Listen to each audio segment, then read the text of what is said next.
Hi, I'm Rana Lashgari, and I'm the president of Biltmore Strategies. I want to talk about Sarah Liguori. She's a great friend and just an inspiration and such an important person in our community, and she's the reason why I got involved with Arouet.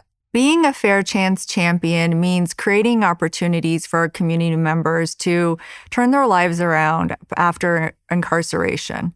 They get a chance to rebuild, they get a chance to take advantage of the opportunities out there and to really change their future and not be held back by the mistakes of their past.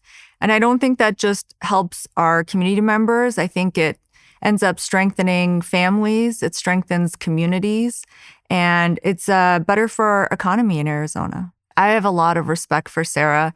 She's incredibly intelligent, she's strategic, but she does all her work with grace and humility. And she works so hard behind the scenes to make progress happen. So the fact that it was Sarah that introduced me to Arouet and how passionately she was talking about the work that Arouet does meant everything to me.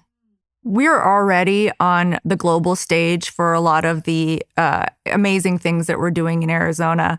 But the most important thing that Arouet does is that it combines compassion with really investment in our workforce. Congratulations, Sarah, for being honored with the Fair Chance Champion Award. No one deserves it more, my friend.